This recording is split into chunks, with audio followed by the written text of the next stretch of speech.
She's one of the best-selling artists of all time, yet Dolly Parton managed to keep her longtime marriage with Carl Dean out of the public limelight.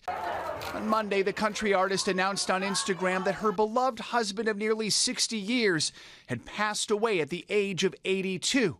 She wrote, "Carl and I spent many wonderful years together. Words can't do justice to the love we shared for over 60 years. Thank you for your prayers and sympathy." A businessman in the asphalt industry, Dean met Parton at a laundromat in 1964. The couple married just a few years later in a small ceremony in Georgia. Dolly was 20 years old, Carl 23. Dolly's career took off shortly after that, but Carl preferred to stay out of the spotlight. He went to one thing with me early on when we first married, and he came out there taking off his tuxedo, his tie, and all of that, and said, "Don't ever ask me to go to another one of these damn things, because I ain't going." So I never asked him, and he never did. Parton often joked about her husband's indifference to her fame. We know each other so well. I know every line in his face, and he knows every hair in my wig.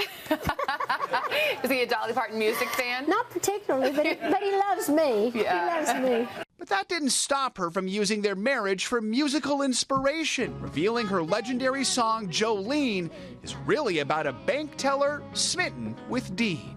She got this terrible crush on my husband, and he just loved going to the bank because she paid him so much attention. It was kind of like a running joke between us when I was saying, "Hell, you're spending a lot of time at the bank.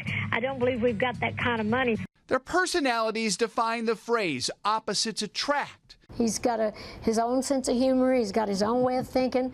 He's not involved in the music business at all, but he loves music.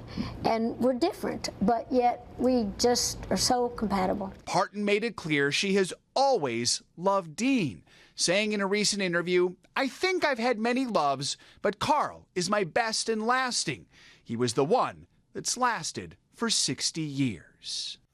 The couple never had any children. Parton says that Dean passed away in Nashville, where they first met and have lived together all those years. The family is planning a small, private funeral. From what I read, they met the day she moved to Nashville into a laundromat. Wow. Yeah, he was paving the, that's what he did. He was an asphalt paver. He was paving the concrete when she walked out. Yeah. And Savannah, you were there in the story talking to her about yeah, that. I remember. I remember that so well because she was just so cute with talking about Carl. It was like she was still smitten, you know, with that handsome young man, and they just had such a sweet love story. And I love how he supported her and let her do her thing, but he was like, "I don't need to be there for it," you know? Yeah. So they both seem to stay true to themselves. I love that. 60 years. What a run. Yeah. All right, Joe, thank you. Thanks, thank Joe. you for that Appreciate fitting it. tribute. Hey, thanks for watching. And don't forget, you can catch the Today Show every morning on NBC or take Today when you're on the go. Just follow the Today podcast on Apple Podcasts, Spotify, or wherever you listen.